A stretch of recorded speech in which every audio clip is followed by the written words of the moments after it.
Então, nós estamos aqui de novo para falar sobre esse tema tão interessante que é nutrindo a semente divina. Quando nós falamos de semente divina e se vamos nutri-la, é óbvio que partimos do pressuposto de que há uma semente divina, certo? Partimos do pressuposto de que há algo em nós que é divino. Também é claro que uma semente não é uma árvore. A gente pode se perguntar, para que serve uma semente? Semente, ela tem a árvore potencialmente dentro de si mesma, mas ela não é uma árvore ainda. A semente precisa brotar, germinar, crescer, até que se torne realmente uma árvore. E nesse sentido, existe uma citação do Geoffrey Hodgson, no seu livro Meditações sobre a Vida Oculta, que é um livro bem interessante. Ele faz reflexões sobre a vida espiritual de uma maneira geral. Ele fala de uma maneira, ele compara o nosso desenvolvimento espiritual ao cultivo de um jardim, ou ao cultivo de um parque.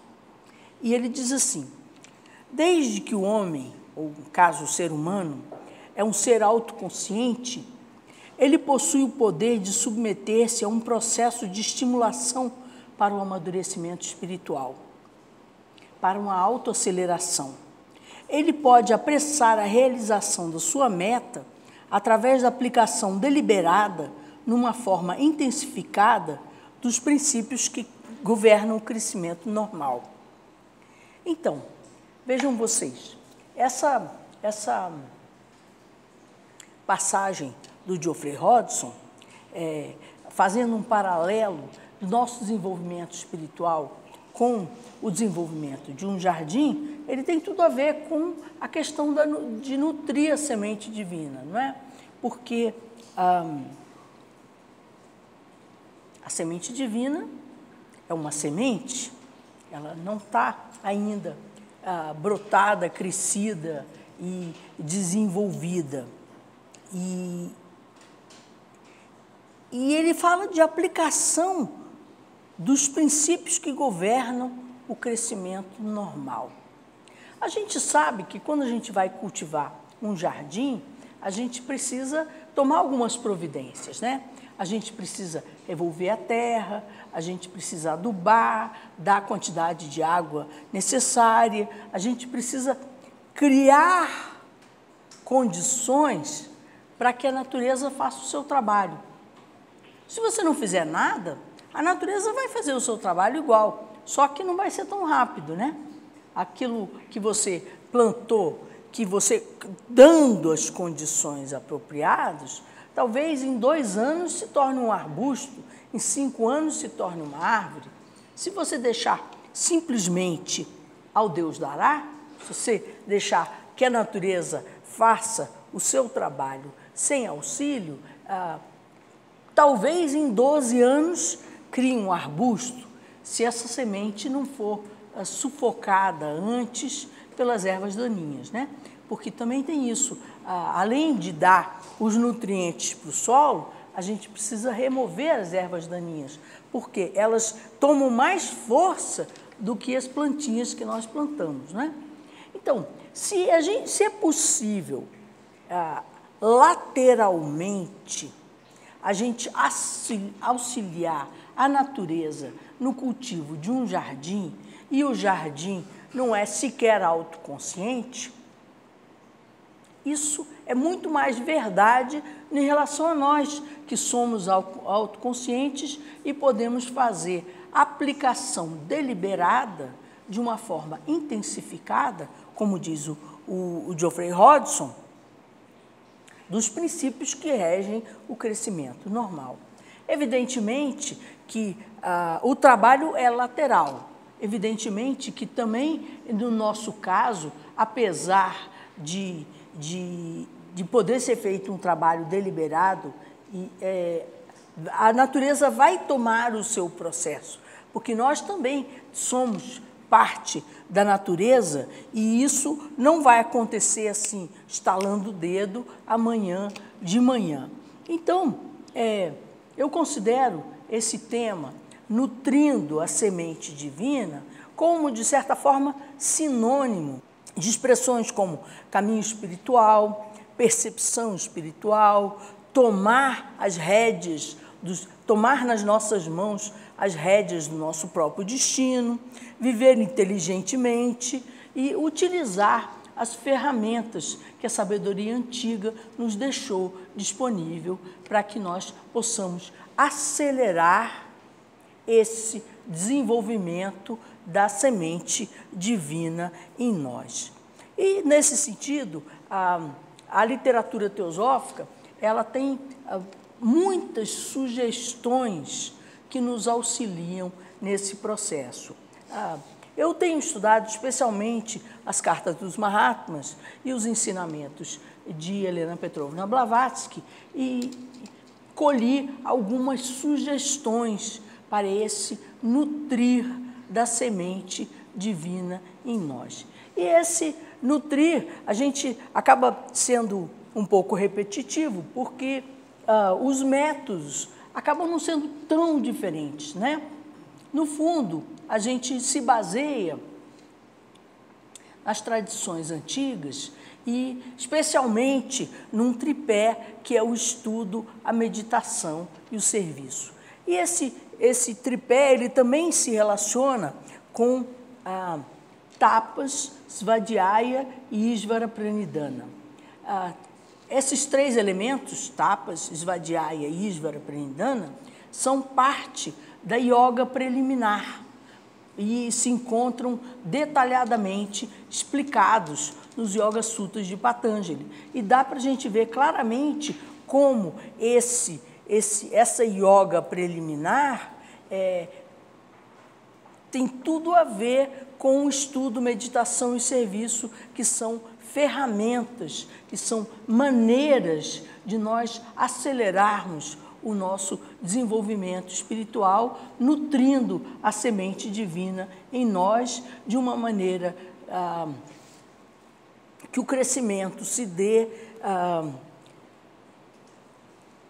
mais equilibrado, com menos assimetrias, com menos perigos. E a gente vê que nós, para isso, temos que ir além da superfície e tentar entender, estudar as entrelinhas, o que se quis dizer. Por quê? Porque somente o conhecimento intelectual, ele não é suficiente para esse desenvolvimento espiritual. Ele acaba sendo até, de certa forma, um obstáculo. Se a gente vira sabichão, por exemplo, se a gente acha que sabe tudo, põe ideias na cabeça e se prende só nelas, aí o conhecimento passa a ser, de uma certa forma, um entrave. Mas, se nós vamos estudando, tentando compreender as entrelinhas, tentando entender o que está por trás ou como aplicá-lo nas nossas vidas, fazendo viva a letra morta, ou seja, não é simplesmente coisas que nós temos que decorar, aprender, repetir como papagaios. Não. Ensinamentos nós temos que trazer para as nossas vidas, ver como funciona, praticar, aplicar e transformar aqueles ensinamentos que a princípio eram verdades de outros em uma compreensão nossa. E Quando nós vamos fazendo esse tipo de estudo, ele se transforma num autoestudo, num estudo onde aquilo que nós lemos nos livros nos ajuda a entender as nossas vidas. E aquilo que nós entendemos das nossas vidas nos ajuda a entender os livros. Cria um círculo virtuoso. E também existe o aspecto de ganhar familiaridade com o ensinamento. Por quê? Porque a não ser que nós tragamos esses ensinamentos para dentro de nós mesmos, eles vão ser sempre a verdade do outro. E a verdade do outro, ela não transforma.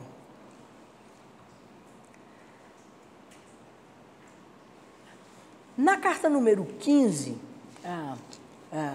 de um livro publicado pela editora Teosófica, chamado Carta dos Mahatmas, se trata de uma literatura muito especial e uma literatura muito rara, onde seres de um outro desenvolvimento, seres de um desenvolvimento espiritual semelhante ao Mestre Jesus, escreveram durante 30 anos e esse material está coletado em 4 volumes, 2 chamados Carta dos Mahatmas para Pesinit e 2 chamados Cartas dos Mestres de Sabedoria. Então, nesse material que mostra a visão de seres de um outro desenvolvimento diferente do nosso em relação aos problemas da vida,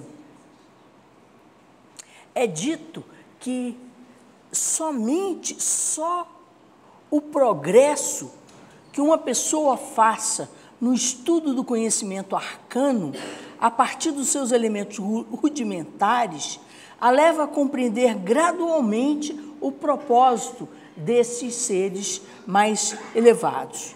Somente assim, e não de outra forma, a pessoa que estuda o faz fortalecendo e refinando aqueles misteriosos laços de simpatia que unem seres inteligentes, trazendo-os a uma completa harmonia.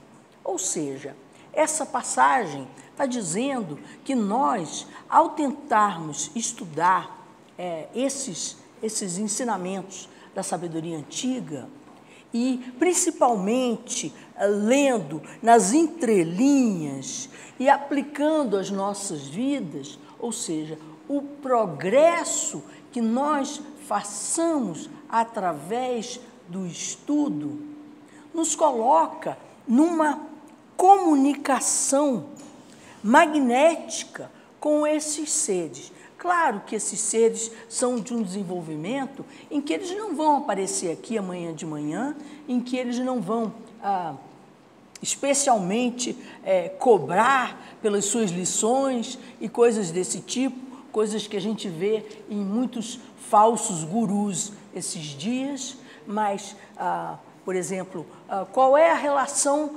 possível de se estabelecer com o Mestre Jesus, por exemplo? Você faz uma oração e existe um magnetismo especial que você pode identificar a partir da sua oração. Por quê? Porque você eleva a sua consciência de uma maneira em que algo da energia desses grandes seres, no caso da oração ao Mestre Jesus, desse grande ser, chega até você e aqueles que oram sabem a diferença que isso faz. Então, esse tipo de oração é conhecido, especialmente no Brasil, que estamos numa cultura eminentemente cristã. Mas aqui está falando que o estudo também cria esses elos de simpatia com esses grandes seres, trazendo uma harmonia. Por quê? Porque nós entendemos um pouco melhor como funciona a vida. E aí podemos viver de uma maneira mais inteligente, de uma maneira mais adequada, podemos sofrer menos, podemos ajudar melhor a outros, nós podemos viver de uma maneira que cria uma simpatia com a proposta desses grandes seres.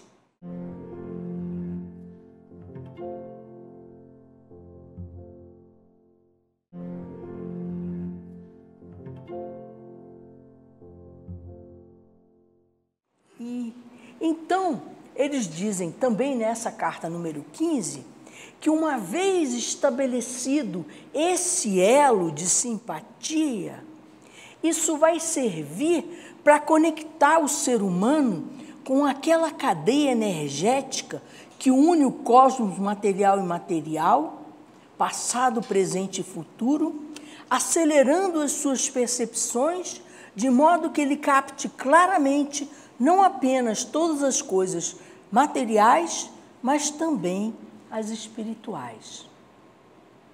Então, através do estudo profundo, através do autoestudo,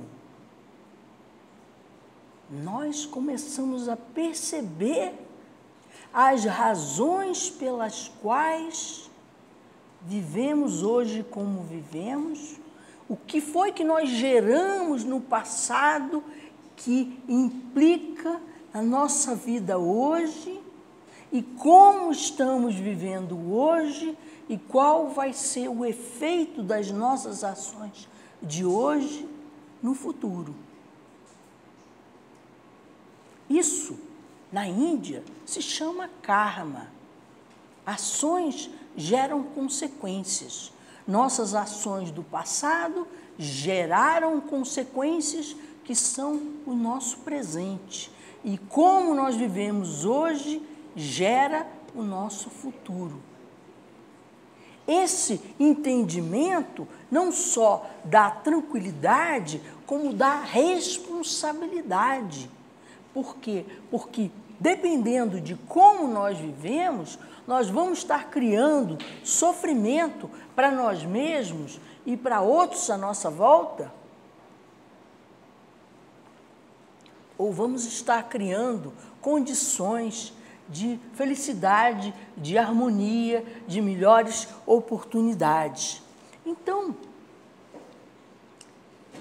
viver inteligentemente acelera o nosso processo espiritual. Entender a mensagem de grandes seres e aplicá-la na vida nutre a nossa semente de vida. De uma certa forma, a literatura teosófica, a sociedade teosófica em si, ela tem essa função. A sociedade teosófica, eu a defino como uma universidade espiritual, um lugar onde nós temos acesso a toda uma vasta cultura espiritual que possibilita que nós possamos aplicar esses ensinamentos nas nossas vidas e diminuir o nosso sofrimento, acelerar o nosso conhecimento, o nosso crescimento espiritual, tornando nossas vidas mais felizes, mais satisfatórias e ajudando a construir um mundo melhor. Na época em que essas cartas foram escritas, não havia uma vasta literatura a ser estudada como existe hoje. Mas, de qualquer forma, essa literatura, ela não se restringe aos livros escritos por teósofos. Ela abrange também as grandes culturas religiosas, as filosofias de Platão, de Pitágoras, da Grécia Antiga, as filosofias da Índia, as 6 escolas filosóficas da Índia. Existe um vasto material a ser estudado como uma forma de autoestudo. E autoestudo é svadhyaya, que é essa maneira de você relacionar o que você está estudando com a sua própria vida. Então,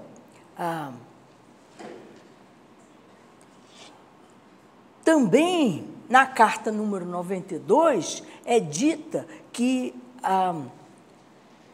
nós não vamos aprender mais antes que tenhamos assimilado o ensinamento que já nos foi fornecido.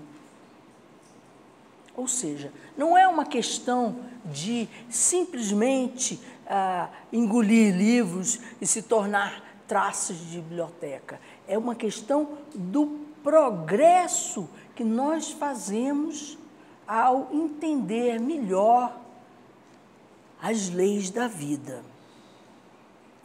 Também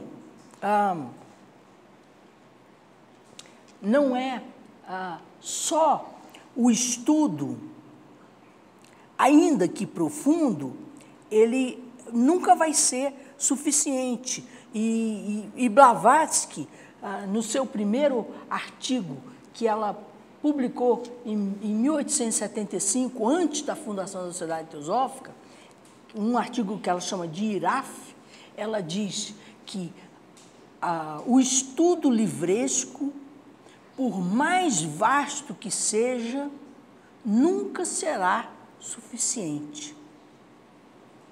Então, é preciso também disciplina, é preciso que nós nos joguemos nesse processo.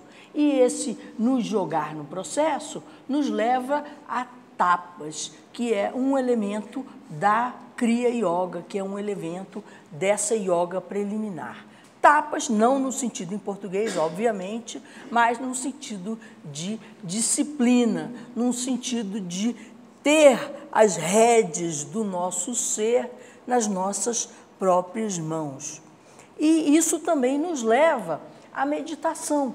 Por quê? Porque a meditação, ela possibilita, através da sua prática regular, através de torná-la a meditação um hábito nas nossas vidas, ela possibilita que nós nos sintonizemos com níveis superiores, níveis divinos nossos, que já estão presentes, que a gente não esteja à mercê das raivas, das competições e das emoções perturbadoras, como nos diz o Dalai Lama.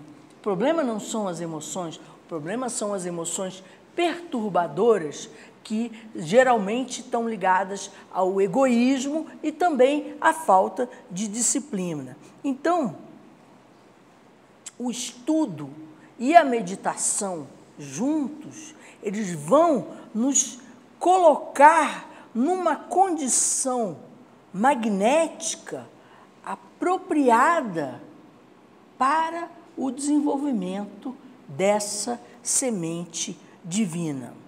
E, nesse sentido, há umas cartas recebidas por uma americana chamada Laura Holloway, e que são muito interessantes, em que nos dão conselhos. Se nós tomamos as cartas como escritas para nós mesmos, nos dão conselhos particularmente adequados, como filha, aprenda a parar-se nas suas próprias pernas antes de poder caminhar. É necessário esse equilíbrio na vida antes que nós possamos nos desenvolver espiritualmente de uma forma plena, até que todo o nosso ser se torne uma árvore frondosa, como um mestre de sabedoria, por exemplo. Como que nós vamos chegar a esses estágios futuros antes de aprender a parar-nos nas nossas próprias pernas, a ter esse equilíbrio que nos permita levar a vida de uma maneira harmônica, de uma maneira suave, de uma maneira inteligente, com a ahimsa, como nos fala yoga. Não, ahimsa é traduzido como não violência. Então, um estado de calma e de tranquilidade, ele é obtido através da meditação e do estudo. E esse é o solo através do qual a semente divina vai germinar. Também é dito para essa Laura que as faculdades mentais, elas absorvem mais os aspectos negativos do que os aspectos positivos. Então, a gente vê que às vezes as pessoas altamente intelectualizadas são muito pessimistas. Por quê? Porque começam a ver o lado ruim das coisas e acabam não tendo essa tranquilidade necessária para germinar a semente divina.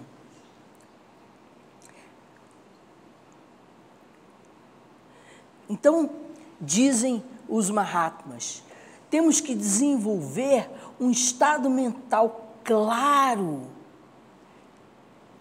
pacífico, calmo, equilibrado, contemplativo, pronto a receber as impressões que vêm de fora e de transmitir as nossas próprias percepções claramente.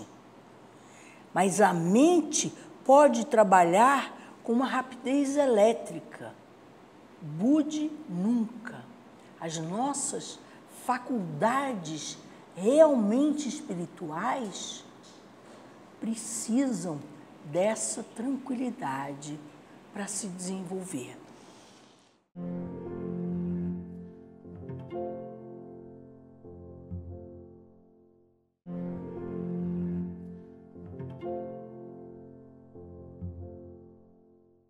Uma outra citação que eu acho bem adequada para nós, ela diz assim, o Mahatma diz assim, você não pode adquirir poder psíquico antes que as causas das debilidades psíquicas sejam removidas. Ou seja, quando nós estivermos capengando pela vida, essa semente vai custar a brotar. Temos que parar firme nas nossas próprias pernas, remover as nossas fragilidades psíquicas, de maneira que possamos nos desenvolver espiritualmente. E isso é dito que se realiza especialmente através do estudo e da meditação. Então, diz aqui o Mahatma. A pergunta que a Laura tinha feito a eles era como se desenvolver, como distinguir o real do irreal. E a resposta dele é a seguinte: você pode fazer isso gastando uma hora fixa, totalmente só, em autocontemplação, em escrever, em ler, em purificar os seus motivos, em estudar, corrigir suas faltas, planejar seu trabalho na vida externa. essas horas deveriam ser consideradas como sagradas para esse propósito. Pouco a pouco, a sua visão ficará mais clara e as nuvens passam, suas faculdades interiores se fortalecem, sua atração em relação a esses grandes seres ganha força e a certeza toma o lugar das dúvidas. Dessa maneira, através de um modo de vida profundo, calmo, onde nós reservamos uma parte do nosso dia para o estudo, para a meditação, para o pensamento profundo, para planejar nossas atividades na vida externa, tudo vivendo de uma maneira inteligente e tranquila. Dessa maneira, nós vamos poder crescer. E crescer significa poder ajudar o nosso próximo. Por quê? Porque na medida em que nós nos fortalecemos, outros mais fracos que nós podem se apoiar em nós. Ninguém pode dar o que não tem. Nós temos que nos desenvolver para realmente poder ajudar o nosso próximo. Por outro lado, se o nosso desenvolvimento não tiver o olho de perceber que à nossa volta pessoas têm muito mais problemas que nós vamos estar centrados no nosso próprio egoísmo, querendo resolver os nossos problemas e não percebendo que há outros mais fracos que nós precisamos ajudar. Então, uma coisa vai levando a outra. Eles dizem, esses grandes seres, que essa correspondência de 30 anos foi estabelecida para o bem dos muitos. Vamos melhorar nossas vidas e ajudar os muitos a melhorarem também suas vidas? Esse é o propósito desses grandes seres, auxiliar-nos a que nós possamos nutrir essa semente divina, fazendo com que a meditação, o estudo e o serviço ao próximo germine em nós esse crescimento espiritual que possibilitará que nós ajudemos a nós mesmos e aos nossos semelhantes.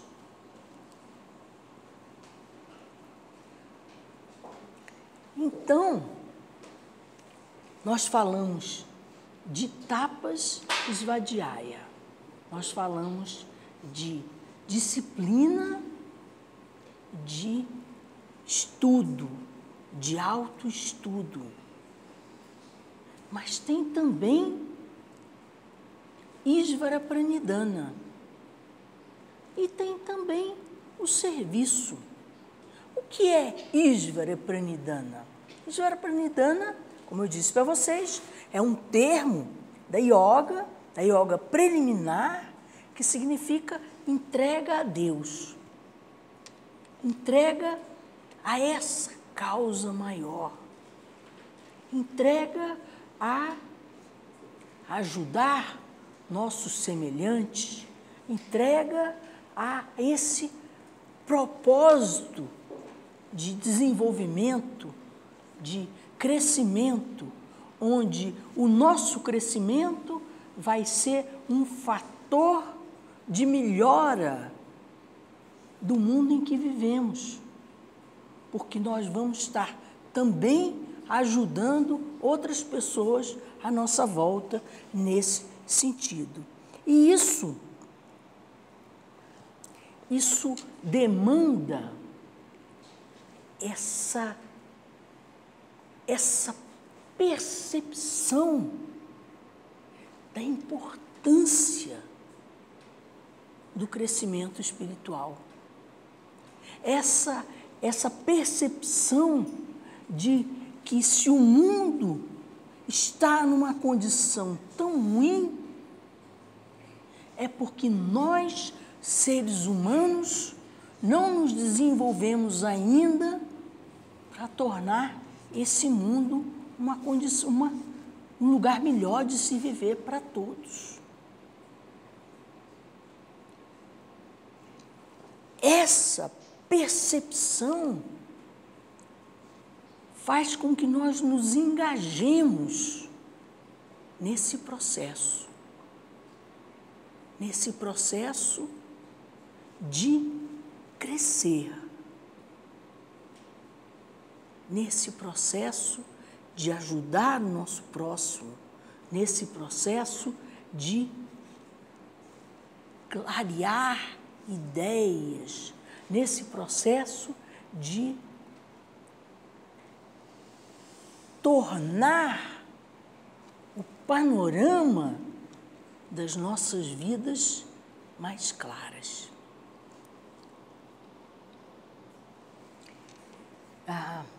Eu falava das cartas. As cartas foram escritas especialmente para um inglês chamado Sinnett. Ele era um formador de opinião, ele era um jornalista muito importante na Índia naquela época. Mas ele não estava pronto para ser um santo. Ele não estava pronto para ser uma pessoa de um desenvolvimento completamente diferente dos seres humanos da sua época. E ele recebe um conselho. Aqui embaixo, na vida prática, está o seu campo de batalha. Aqui embaixo, aqui na vida concreta, é o seu campo de atuação. É a maneira com que você pode trabalhar para o seu desenvolvimento pessoal e para o desenvolvimento pessoal de todos os seres. Por quê? Porque quando nós, através do estudo e da meditação, nós percebemos o sofrimento à nossa volta, nós conectamos o nosso coração com a humanidade ao nosso redor. E esse conectar o coração nos leva a essa entrega, a essa proposta. Nos leva a Isvara Pranidhana, nos leva à entrega a Deus, a entrega à causa, nos leva a querer desenvolver aquilo que tecnicamente no budismo se chama de bodhicitta, que é traduzido como a mente do Buda, literalmente bodhicitta, que é buscar o crescimento espiritual para o bem de todos os seres, de forma que nós possamos, com o nosso crescimento espiritual, efetivamente ser útil a todos os seres e à sociedade comum dos homens à nossa volta. Então, a Voz do Silêncio, também o último livro escrito por Blavatsky, um livro que foi o primeiro livro de budismo tibetano publicado no Ocidente, escrito por essa nossa fundadora, essa grande Helena Petrovna Blavatsky, que esteve no Tibete por mais de 7 anos sendo treinada pessoalmente, e ela aprendeu de memória alguns desses versos que ela aprendeu numa literatura reservada, esses versos, e publicou A Voz do Silêncio como uma contribuição para o mundo da sua época, como eu disse, o primeiro livro de budismo tibetano publicado no Ocidente. No aforismo 309, ela diz: permaneça altruísta até o interminável fim. E diz: você vai querer se salvar vendo o mundo inteiro chorar? Permaneça altruísta até o interminável fim. Mas vocês podem dizer: mas como é isso? Eu vou virar altruísta amanhã de manhã? Eu vou deixar de ser eu? Eu vou ser santo amanhã de manhã? Talvez a gente não dê conta. Mas através do estudo, da meditação e do serviço, através da disciplina, do autoestudo, da entrega a essa causa, nós vamos nutrindo e desenvolvendo essa semente divina, que vai crescer aos pouquinhos. Assim como a planta que a gente botou lá a mudinha, a gente precisa dar todas as condições adequadas, mas a natureza vai ter o seu tempo. E eu termino do jeito que eu comecei. A natureza, deixada a si mesmo, vai produzir os seus efeitos, lentamente. A semente divina vai brotar, lentamente. Mas nós podemos, através de um processo de aplicação deliberada, de uma forma intensificada, acelerar esse desenvolvimento. Isso nos tornará pessoas mais felizes, mais realizadas, com um relacionamento social mais adequado, pessoas mais preparadas para ajudar na construção de um mundo melhor. Obrigada.